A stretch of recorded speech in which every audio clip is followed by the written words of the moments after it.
Hello, and welcome to another episode of the Leid Back Life Podcast, where we talk about how to love life, entrepreneurship, and improve daily. Joining me today, a literally close personal friend, geographically speaking, as well as hopefully relationship speaking, Delisi Friday. Delisi grew up in law firms with her trial law lawyer father being the inspiration for her love of the industry. She's now the founder and owner of First Call Friday, where she helps lawyers make friends who refer them cases. Duh, like let's hit a giant, like this is why she's a guest, right? Make friends who refer them cases. What more do we want? She learned how to do referral marketing at the age of 14, helped grow a personal injury law firm from 7 to 8 figures purely from referrals, worked as chief of staff for R. John Robbins, the 8-figure serial entrepreneur behind how to manage a small law firm, and hosts her own podcast, From Coffee to Cases, on the Legal Podcast Network. Thanks for being Hi, here with us friend. today. Yeah. Hello. My Thanks for having me. My fellow San Antonioan, my fellow likes lawyers, my fellow let's be cool and live good lives to generate business. Yes. Hi, neighbor. So we talked a little bit before this, but I want to dive into what we talked about. Why is what you talk about and what we're going to talk about today so unique? Why is not everybody like, wait a minute, I can be me and find friends and get referrals? Like, what's the holdup? I think the holdup is people are scared of rejection. I think there are a lot of people out there who are scared of rejection and they don't admit it or they haven't admitted it to themselves just yet. But the truth is, no one is for everyone. We should all be okay with not being everyone's cup of tea. I was telling you earlier, I am sarcastic. I tell mom's jokes, and that's just who I am. And for some people, that's great. And for other people, I'm a little too extra, I'm too enthusiastic, and they just want me to be deadpan and serious all the time. And that's just not me.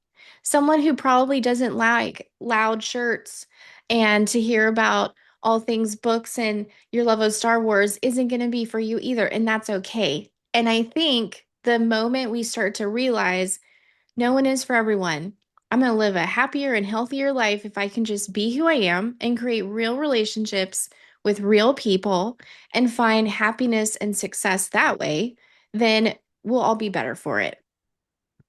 But you started this with people are afraid of rejection. And so is it something where like if they're not being their true selves, if they get rejected, they can say it's not because of who they are? Oh, that's a great question. Maybe, Because maybe. like because I think about all of this kind of like dating, and Yeah. it amazes. So like the first time I ever met my wife, it was in court. She walked on over to me. I thought she liked me. She thought I'm going to recruit this guy for the PD's office instead of being an evil state attorney.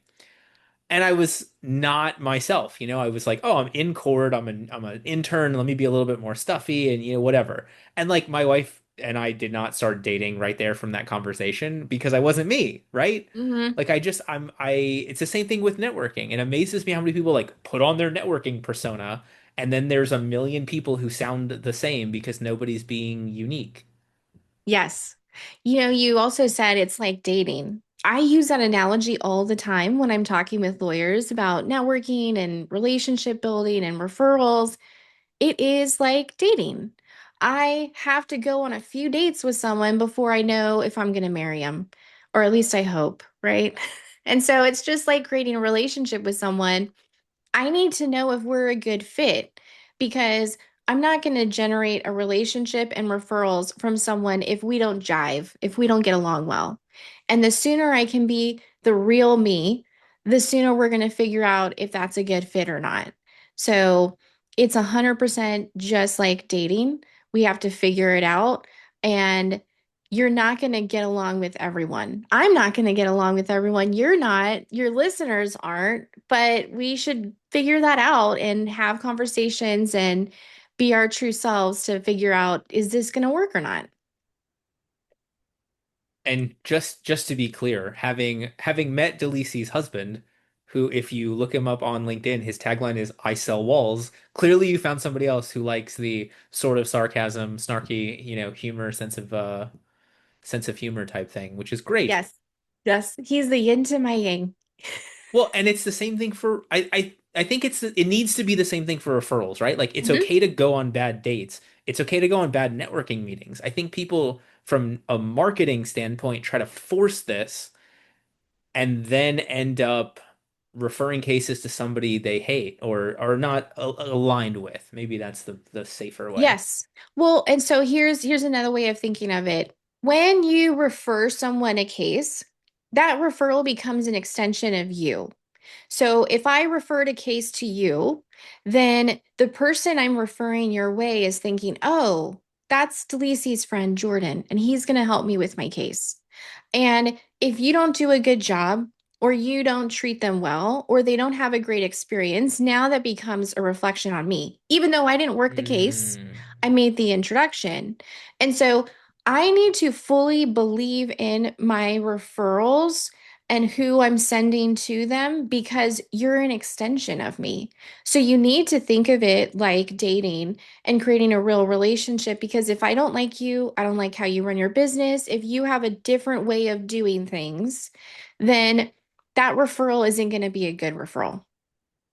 Well, and I mean, your PI dad, my PI lawyer past, I see so many firms who are like, well, what percentage can I get of the case if I refer it to you? And I'm always like, that's not the right analysis because, yes, you may get, well, first of all, they may not do as good of a job. So you might get a higher percentage of a lower amount. But then, two, that person might never come back to you for more referrals. And so taking, 25 or 33% from a great firm might actually get you more money. And I think is the right thing to do versus like the shady firm that will give you 60% or whatever the breakdown becomes.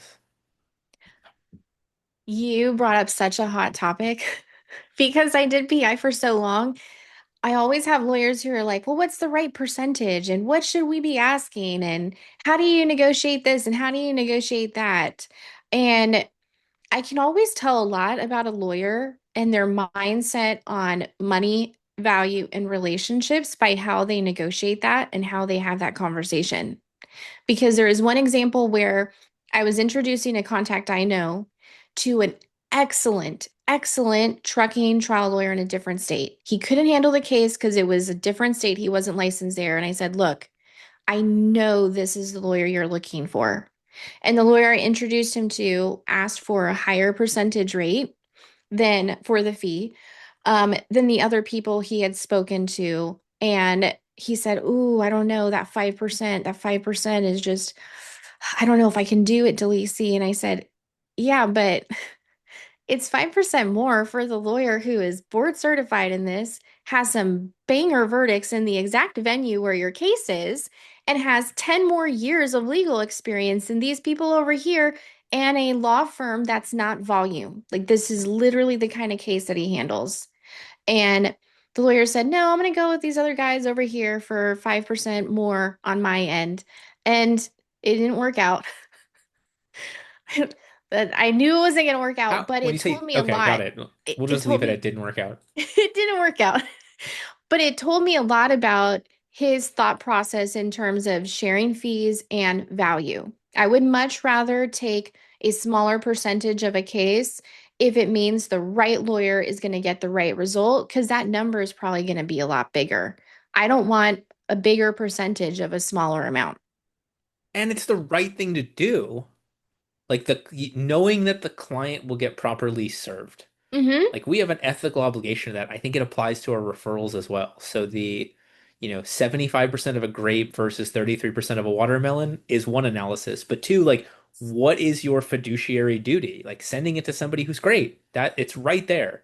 Yes, 100%. Well, and here's the other part, not to get like too in the weeds. Sometimes those require a joint contract because it's a consent to associate. And now you're sharing joint responsibility. If I'm a lawyer sharing joint responsibility with anyone, better be with the lawyer who's going to work that case right and do it right because now I'm on the hook too. If Tony Stark had a law firm, he'd automate all of it and spend a ton of time at happy hours and top golf.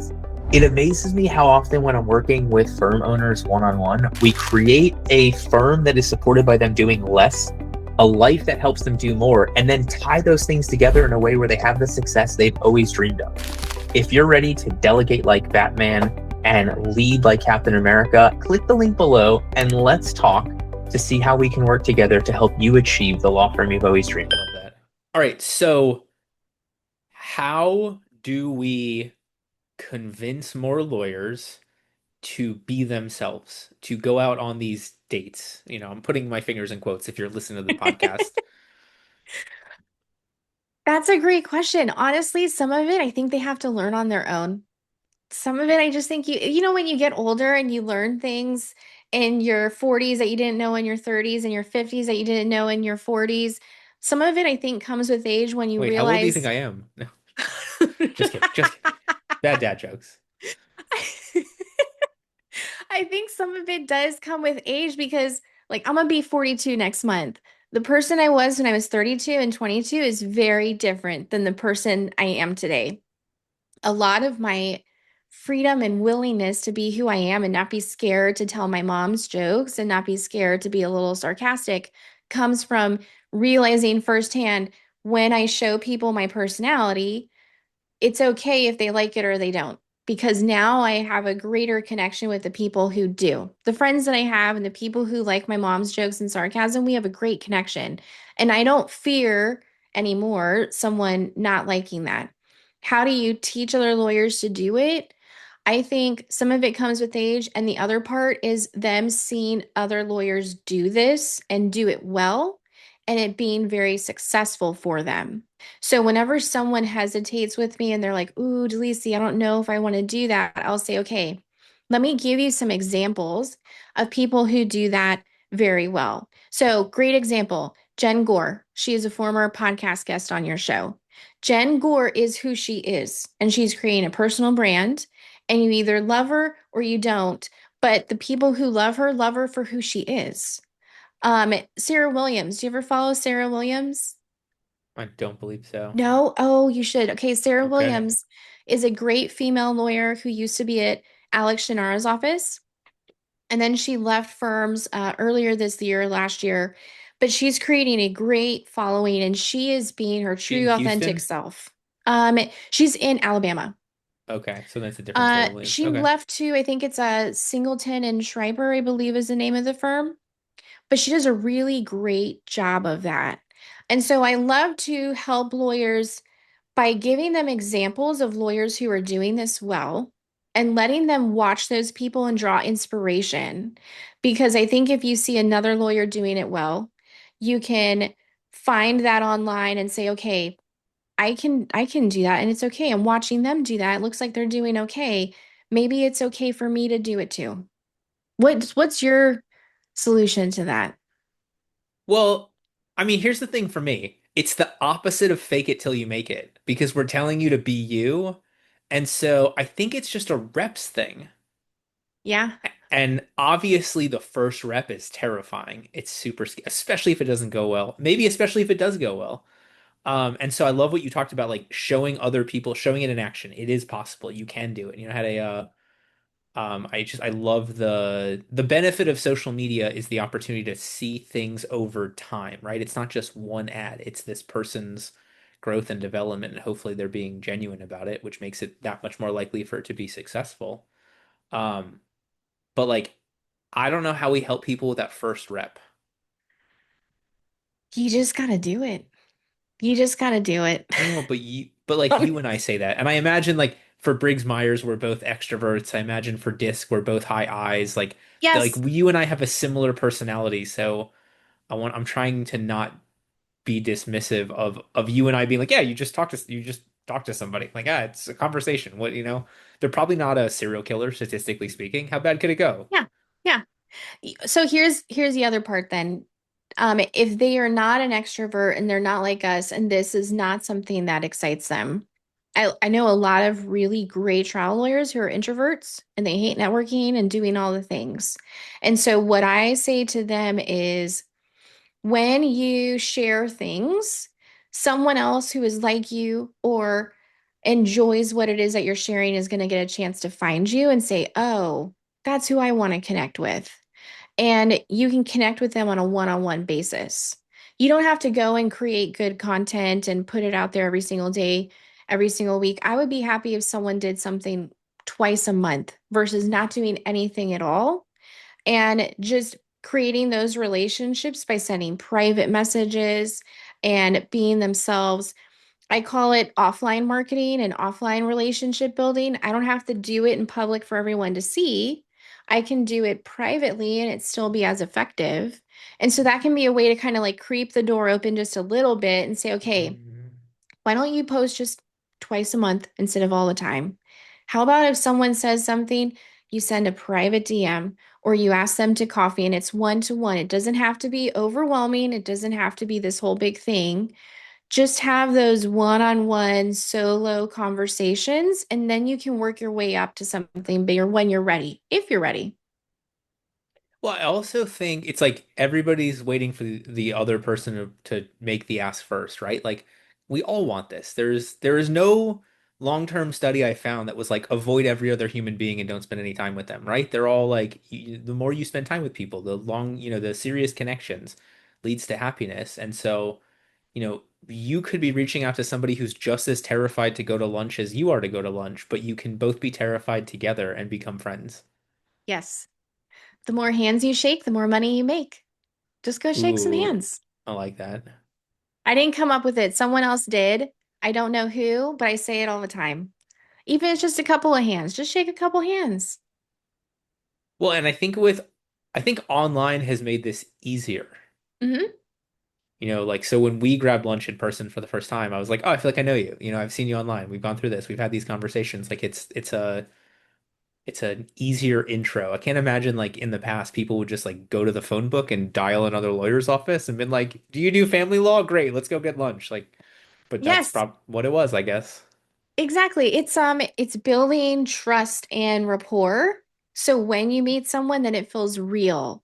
I can't tell you how many times I have met someone, and I'm using air quotes again for anyone listening. I met someone on LinkedIn or um, somewhere else online, and then when I physically met that person in person, I felt like I already knew them.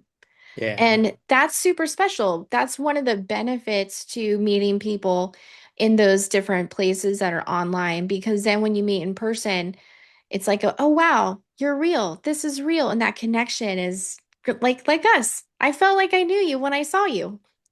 Well, and I think especially when we are so industry focused, us with lawyers and lawyers with other lawyers, conferences like I so much more look forward to conferences post COVID because I'm like, oh, all my friends from the internet, like now we can get together twice a year, at this and this and Yes. conference or whatever it is. Like you really have an opportunity in a way that is easier first conversations than coming in totally green to Yeah, it. absolutely. It's like your online playground. And then when you meet in person, you're like, oh, this is great. We both know we like slides. This is awesome. That's funny. So, any tips on how we do this for the first time? Like creating that first, maybe not necessarily the first person you meet, but like that first new connection, that first ask with a new person. What tips do you have? Are they meeting someone in person for the first time? Or are they meeting someone online for the first time? Can you give me like who Sure. specifically? All right, let's back it up. Client comes to you, Delisi, I hate all of my lead sources. I need to find good referrals. I want to grow my firm through networking. I want to have all this like great stuff that you talk about. What's my first step? If you don't like to network and do all those things, then I'm not telling you to network at all. I'm actually telling you to think about the relationships you already have, but maybe you haven't nurtured. And that's going to be people already in your network. All of my clients have one referral source in common. It's their friends from law school. Okay, Jordan, let's talk through who are the friends from law school that you've lost touch with. Let's re-engage with them. You don't have to meet a new person. Let's just talk about the people you already know. And then I'm going to say former clients are a hidden gold mine that I think lawyers forget all the time. You don't need to make new connections. Why don't we talk about what you're doing to stay in touch and stay top of mind with your former clients? Because they already like you, they hired you, they already know how to promote and refer you because you provide them a great service, hopefully.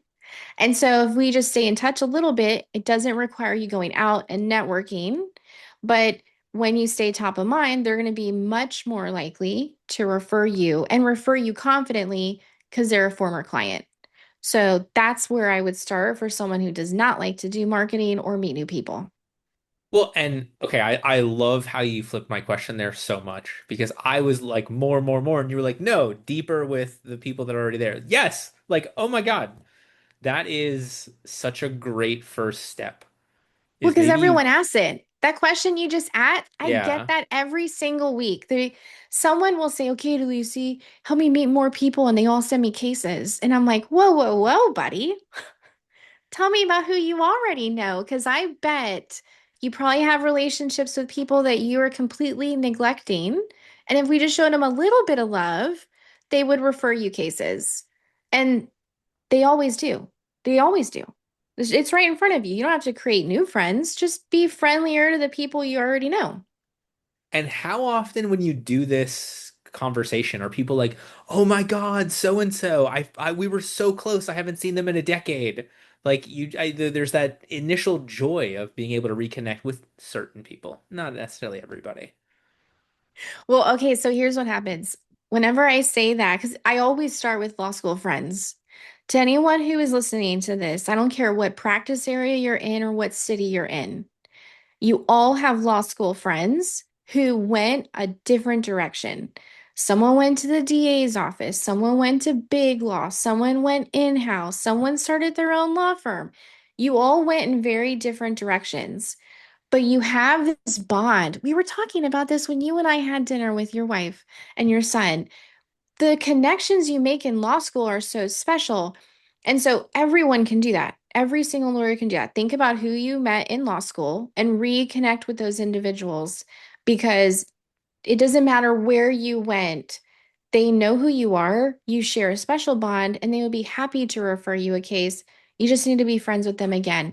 And every time I say that, someone is like, you're right. I completely lost touch with Sam. I wonder what that guy's up to. And I had one lawyer one time where he became a new client. I was looking at his referral list and I said, wait, you don't have any law school friends here. You can't be my first lawyer without a law school friend who sends him cases. And he's like, oh, you're right. I do have a law school friend. We talk every month. I just forgot to put him on my list.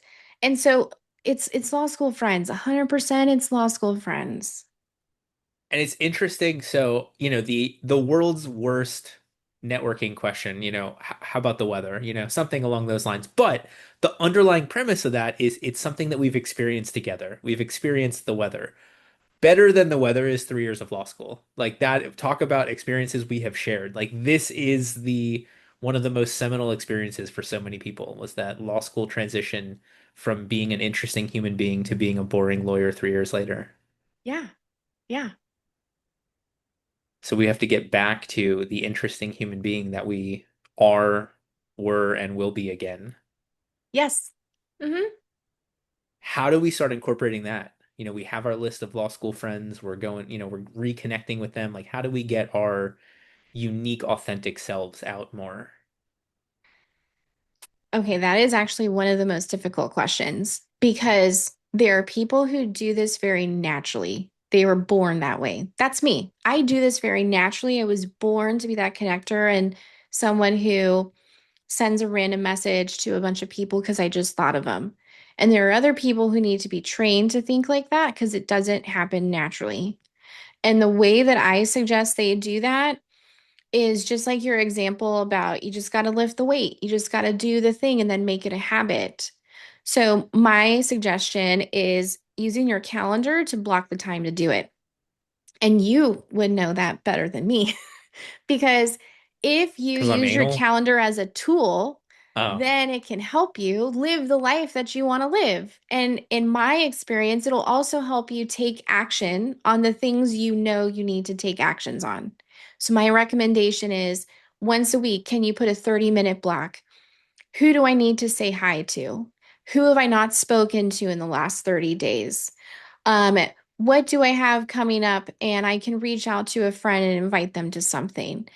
Block the time on your calendar so you have that regular reminder and that dedicated part of your week to say, I'm going to take an action. Because if you don't put it in your calendar, it's not going to happen. You're going to get busy. You're going to forget. It's just going to be an excuse that you never got it done. And so, if you don't do this very naturally, use your calendar to help you. I love it. Speaking my language. And okay, so here's the thing. It's 2026. It's never been easier to prompt yourself to do something, but there's so many different ways, right? So put it on your calendar, set an alarm. Like my son and I, because he doesn't focus on things that he doesn't want to, we have an entire Alexa routine for morning and nighttime that's like brushing teeth, and it plays music for 2 minutes because apparently that's how long you're supposed to brush your teeth, right? Like you could have the computer remind you, you can have ChatGPT remind you. Like there's so many things, but like picking that one.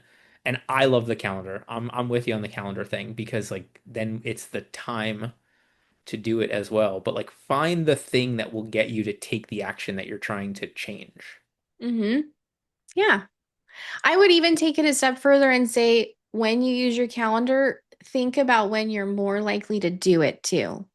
So, for Mm, example, if I block time in my calendar early in the morning to do something that requires me to be creative, it is not going to happen. I am not creative until I've had a full cup of coffee and I've worked out and I've taken a shower. And it has to be sometime after 10 a.m. If you want me to be creative before 10 a.m., it's not happening. So I think about when I'm best to take that action. So I put it on my calendar in a day and a location and a time where it's actually going to get done. So I would say the advanced level of all of that is also deciding when am I more likely to take the action and be successful at it? Because if you do it at 7 a.m. on a Tuesday and you're not a morning person or you know you're driving to the office, then don't do that. You're not going to do it. Make sure you do it when you know you're available to take the action and do it well. and with technology, so everybody, you have the like wake up at 5 o'clock in the morning people, you have the stay up late people. I think both of them are getting the same thing. You're trying to Hmm. find the time where nobody else is active, so it's quieter.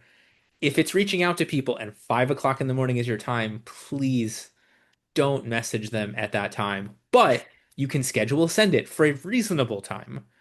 I have a friend who lives half the time in France and half the time in Washington state. And so I just set schedule send it for noon my time because regardless, it's 9 or it's 6, it's fine. Like it's the hour that I have found that's going to be okay for this person no matter where she's located. So do that. If it's emails, schedule send the emails. Like, hey, are you free for this thing later? Can we get lunch next week? What days are available to you? Like it obviously don't make the entire relationship text messages you didn't send at that time, but the prompt, the action from them, the response, the offer, the thing, like you can schedule those for times that make sense for them, doing it at your time. That is easy for you to do it. Yes. And you just said text message. One of my favorite features on my iPhone is send later. Do you ever use that on Right. your Yeah, iPhone? that's what I'm talking about. I love that. I love that so much because I'm the person in the middle of the night. I'm like, oh my God, I forgot to tell Jordan that tomorrow is blank. It's Fiesta and we need to meet up. But I'm not going to send you a text at 11 p.m. So if I create the text and do send later, God, it's such a great feature on the phone. Such a great feature. I do the same thing with birthdays, or if Yep. I hang up the phone and we ended the call saying, hey, let's touch base tomorrow and decide when we're going to meet over the weekend.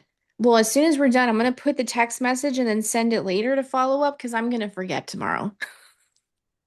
Well, and I think you can send later like within 2 weeks. So if you have the time, if you have that 30-minute block on your calendar, you can look at upcoming birthdays. You can schedule send the next 2 weeks of birthdays. You can do 12:01, you can do 9 a.m., whatever it Yeah. is.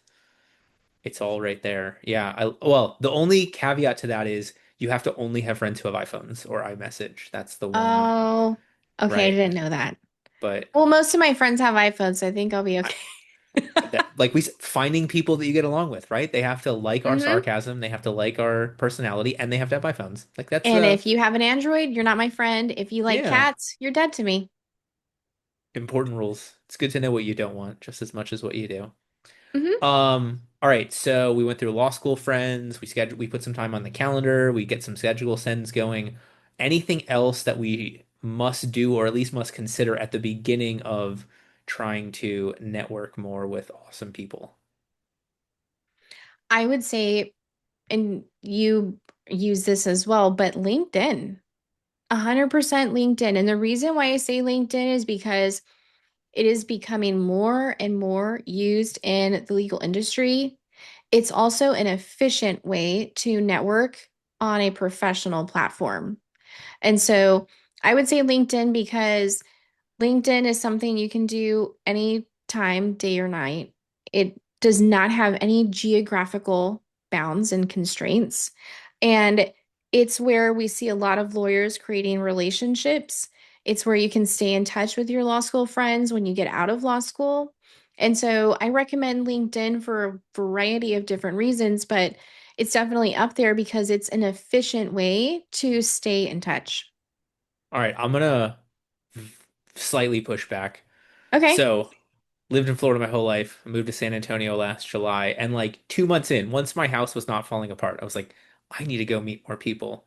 And so I go on Facebook, I go on LinkedIn, and I find the people I'm already connected to in this city. When I tell you the responses on LinkedIn, like the night and day difference, and I was like, hey, I'm new to town. I want to try new restaurants. Can we go? I got a Topgolf membership. Can we go? Facebook, everybody. Oh my God, let's do it. Some of my closest friends here now are through that. LinkedIn, flat out, like 5 people, like, what are you trying to sell? And I was like, I'm gonna take you to golf on a Friday because I don't know anybody in San Antonio. And like, well, but like, is this a pitch? I was like, yes, it's a pitch for us to be friends. Like, well, I'm like, all right, like I think Microsoft needs to really kick people off LinkedIn when they're just doing the spam messages because I think it's ruined the entire concept of thinking that like if it's a message on LinkedIn, they're trying to sell me something. That's so sad. Right? I wish It's I so should sad. and to be fair, again, like I have no shame. So I wasn't offended. I was like, but I want to screenshot like all the face. Oh my God, welcome to San Antonio. Come on, come to my family barbecue versus like what are you trying to sell me? And to your earlier Yeah. point, I guess I'm trying to sell you myself, but not for money. Definitely not for money. That's illegal and not what we're going for here. Well, okay. So I think to your point, I call it the pitch slap. Whenever I connect with someone on LinkedIn and then the next message I get is a DM saying, "Hey, Delisi, let me tell you about how I build law firm websites and you should refer all your clients to me." And I'm like, "What? I don't even know you. Why would I do Yeah. that?" And so um I think lawyers have received so many of those pitch slaps that when someone actually sends them a message, they've got a little bit of hesitation and PTSD because they're like, whoa, excuse me? Are you actually trying to become my friend? And I think that is the part of LinkedIn that just sucks because you're Yeah. right. Some people have experienced that for so much that that's just what their real response is going to be. But it also reminds me how many times I have to hear a no before I'm going to hear a yes. I'm going to get rejected a whole bunch of times before someone's going to say yes and it's enthusiastic and we're going to have a great time. And so every time someone does that, I'm like, well, at least I know you're not a good fit for me because I will say yes to all of that and you will say no. So we're probably not meant to be connected. I love that. Yeah, there's a again awesome quotes not from me.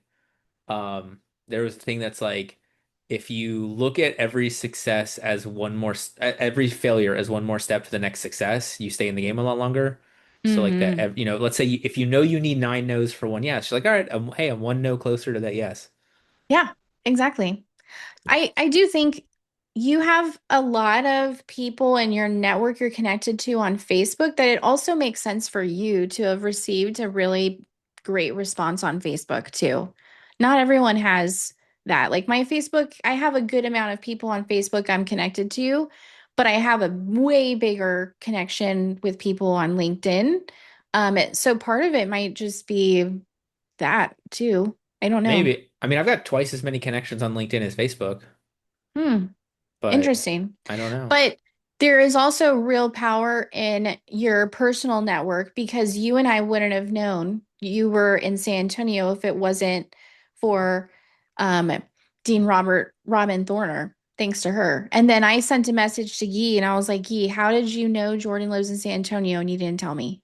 So I think our personal networks is also very important too. Yeah, completely. And okay, so my child, his name is Benjamin. He thinks he's the reincarnation of Benjamin Franklin. So I have learned way more about Benjamin Franklin in the last 8 years than I ever thought.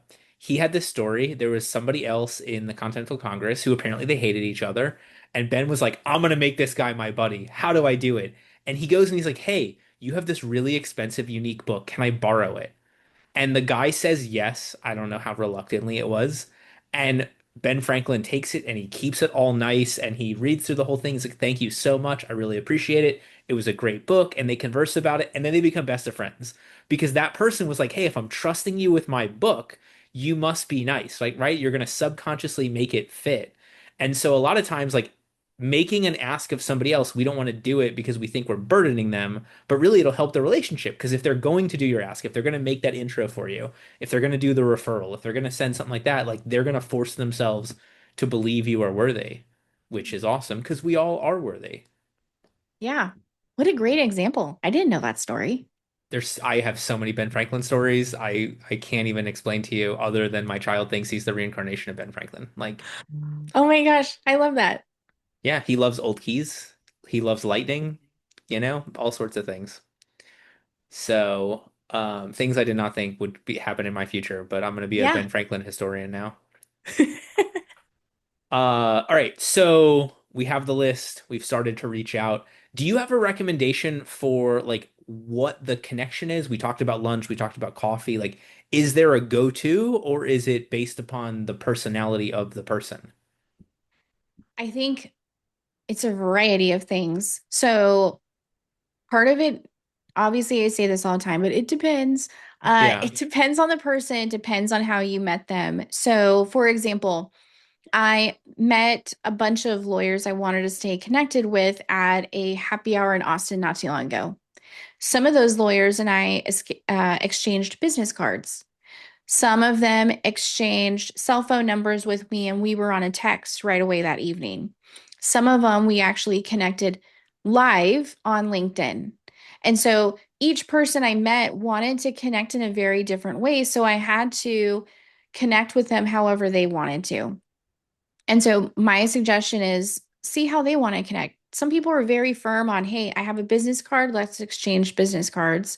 Some people are really into sending text messages because they have so many emails. And they'll say, look, if you send me an email, I'm never going to see it. Let's text and we'll create a relationship by text. Some people will say, hey, LinkedIn, because I'm trying to, it's professional. We can see who we have in common. We can get to know each other that way, and I'll do it that way. So, my recommendation when you meet someone is meet them where they are, meet them however they're comfortable with, and then decide from there what that next step is. If you're not in the same city, you can't do the coffee and you can't do the lunch. So, figure out what you can do instead. Can you hop on Zoom and talk to them on Zoom? Can you cultivate that relationship and say, hey, what legal conferences are you going to go to this year? Maybe we can meet up at a legal conference we're both going to in the summer. Determine what makes sense for those individuals and then take it from there. But I like to be open to meeting someone and creating that relationship however they feel comfortable because what I have learned is there are a lot of different types of relationships based on how that person feels comfortable. Um, I have one lawyer, I'm never going to email him. He's never going to respond to my DMs, but we text each other all the time. And I know, Mhm. okay, Sean is someone I am always going to text. I'm never going to reach him any other way. And so my advice is just figure out how someone communicates best. And if they don't tell you, ask the question, hey, Jordan, it was great to meet with you. I would love to stay in touch. What's the best way for us to stay in touch? And let that person tell you the answer. I love that. And excuse me. I am I can't tell you the last time I drank coffee. I've probably had alcohol like twice this year, maybe. So you find things like it is, and I think not having the stereotypical ones force me to be more fun when you do have the opportunity to meet somebody in person. Obviously, online, I've done some really cool sent chocolate to 15, 20 different people, and then you get on Zoom together across the country and you taste the chocolate and stuff like that. Like there are some really crazy cool things you could do when you are looking for more than just like the let's grab lunch, let's go to a happy hour, like being more intentional Hmm. about this, I think makes better connections. Yeah, I agree. I love it. So, any other super secret tips as we're starting down this process of building relationships with people? The other thing I would add is making sure you are building a network of different kinds of connections. And the reason why I say Mm, that is because I have found there are like five practice areas where people are always giving some kind of referral or need a referral. Personal injury, because car crashes don't discriminate. Family law, because many people get married. Unfortunately, many people also need to separate.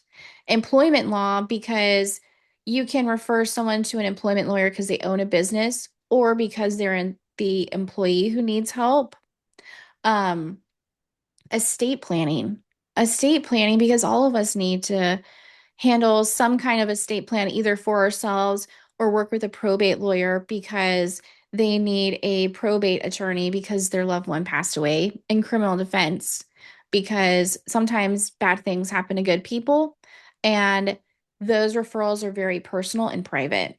And so one piece of advice I would give is make sure you have those different attorney friends in your network because at some point in time those are more likely referrals where someone's going to call you and say, "Hey, Jordan, my cousin just got fired from his job, but I don't think he should have gotten fired. I think it's because his boss is really mad at him because blah, blah, blah, blah, blah." Or, "Hey, Jordan, my wife's coworker had a little bit too much to drink after a work event, got a DWI. Who do you recommend?" Or, "Hey, Jordan, I was married to my husband for 10 years. Unfortunately, we're going to go separate ways and I don't want it to get messy, but I know how important it is to hire a good divorce lawyer. Who do you recommend?" And so, all of those different practice areas, I recommend having someone in your network who you like, and you trust with those referrals. Because at some point in time, they're much more likely to be a phone call where someone you care about is going to say, "Hey, who do you recommend I call?" And because everyone wants something instant, I want to have someone on my Rolodex that I know right away. And I say with confidence, then, "Ooh, I don't know. Let me see if I can figure someone out." I want to know that person. And so those are the five practice areas I really believe we should have connections in. And because they're also more likely to have cases because they're much more common, they can also reciprocate as well. So that person you're referring a family law case to, maybe one of their clients says, "Hey, you know what? I need to update my estate plan. I didn't think about it, but now that I'm divorced, I probably don't want my ex-husband having my power of attorney." you know? right. And so I believe in having those in your network for everyone because they're so common. Well, and if you are one of those five spots, take this same conversation one step farther, right? So these are the five most common situations a lawyer can help so that other lawyers will pass referrals. But if you are the PI attorney, the other four people can refer to you, but then also who's the next group of people that will have the PI case? They're going to go to the Yeah. chiropractor first. They're going to go to the doctor first. They're going to go to the auto body shop first. Those kind of things. Like it's the same analysis, just taken one step away from the lawyers or one step before the lawyer side of it. Oh, 1,000%. I work with a lot of PI attorneys because I spent 7 years at Michael Cowan's office. And I have to tell you, people are still blown away when I say, "Have you ever thought about doing some kind of a lunch and learn training for insurance agents?" And they're like, "Ugh, Delisi, why would I do that? They're the scum of the earth." And I'm like, "No, no, no, no, no, no. You feel that way about opposing About counsel the or maybe the adjusters, not the insurance salespeople. adjuster, but you're forgetting that when someone gets in a car crash, the first person they usually call after the cops is their insurance agent. Yeah. Think about the relationship they have with their agent. And if you could just educate them on the importance of PIP, the importance of UM, UIM. It's a win-win for everyone when you tell them why those policies are there and why they're helpful. And think to yourself, not just about attorneys, but who your client is going to call first and creating relationships with them. That's a great tip, Jordan. Well, and if you train the insurance people on selling the UM coverage, when your client gets hit by somebody with no coverage, it's there. And depending upon the state, almost every professionally licensed thing has ongoing education requirements. So talk about providing value of like, hey, this is a CEU, it's a CLE, it's a whatever anybody else calls it. Like now you are the go-to while helping them keep their license while also training them how to be a better referral source and put your clients in a better spot. Yes. Do you know Jay Ruane? Yes. Okay, have you read his book, Analog Marketing in the Digital World? I have not. I've read several of Jay's books, but not that one. Okay, he came out with that book, and one of the things he talked about was as a criminal defense lawyer, going to businesses and giving a conversation on what happens when your employees have a criminal defense case and things like that. Um, and how he built his business that way. And so it's not just PI. I mean, it's a variety of different practice areas and just thinking, okay, how can I apply this to my client and where can I meet my client where they are? And I'm gonna go on record. This is being recorded, so it's definitely on record anyway. The more that we get AI world, the more impactful the in-person stuff's going to be. Because I don't even know that you're real right now. I know that you're real in life. You could be a bot right now. I would have no idea. So like the more those things become common knowledge, the more likely we are to carve out more time to go be humans in public. And until there's, I don't know, human skinned robots or whatever, I think we're going to see a huge push into back to in-person stuff. I 100% agree. I think that having that relationship with someone in person is so much more valuable now because of AI and because we're so reliant on doing everything on Zoom. I think that's why a lot of people, if you ask them, are going to more and more legal conferences because we're reminded how much we crave and we love that human connection. Yeah, I mean, it's on every, blue zones, people that live to old age, people that are happy, like it all comes back to connection. And Hmm. while thankfully, like to the extent that if COVID had to happen, I'm thankful we had the technology we had in 2020, but we can do more and be better than just Zoom fatigue all day long. Yeah, I think that actually taught me how much I crave and need human connection because I missed it so much. I am the extrovert. I was like, please let me go hug everybody. Too funny. All right, so as we get towards the end, um, anything we did not yet cover that we need to? I'm sure, obviously a ton, but Um, yes. okay. I think one thing that is important to remember when it comes to relationships and referrals is that it has to be done consistently. It's not one of those things where you just do it one time or you do it once a quarter and you forget about it. Someone once said, it reminds me of the person who believes if you are able to steal my wife from me, it's because I didn't do a good job, because I didn't pay attention, I didn't show her love. And I use that as an example. But when it comes to your relationships with other people, if you and I have a relationship, but I never stay in touch, I never say Hmm. hello, I never do anything to continue to maintain that relationship, I shouldn't be upset if you begin to refer your cases to somebody else. And I shouldn't be upset if I find out, you know, you had this big party at your office and you didn't invite me. It's because I didn't do anything on my end to nurture that relationship and continue it. And so the last piece of advice I give is just remember to continue to nurture those relationships and not do it once here or there. It really is about consistency because if you forget about those relationships, they'll forget about you. I love that. It's so true. And it sucks, right? And it still hurts and we feel left out. But then there is that, if you can't immediately say, like, oh, I get that I wasn't doing a good job of this, then the person hates you and they were really trying to cut you out. Like, it's one of those two things. Hmm. Yeah. Yeah. Wild. All right. So, for anybody who's been listening for the last almost an hour, smart enough to want to tap into your brain more, reach out to you, become a client, start working on these things more, what's the best way for them to get in touch? The best way to get in touch with me is going to be on LinkedIn. Delisi Friday is my personal page on LinkedIn. Send me a connection request, send me a DM. But If you're no not pitch on lab. LinkedIn and you hate LinkedIn, go to my website, firstcallfriday.com. I've got a contact form there. You can send me a message there and a resources page full of stuff you can download for free. You don't have to give me your email. It's just there for the taking. Awesome. And you know what else is there for the taking? More referrals in a way that you enjoy with people you want to spend time with. So Yes. this is the thing. It really exists. If I can do it, I'm an example. If I can do it, you can do it too, and Delisi can help you do it. Yes. Thank you. No problem. All right, so we'll see you next week. We've got Tina Hughes on. Tina has an amazing backstory. It's really tragic. You'll have to come to the episode to learn more about it. But what she did from it is the key part. Really diving into the impact that terrible things can happen to make an entire industry better. You'll learn more about that next week on Tina's episode.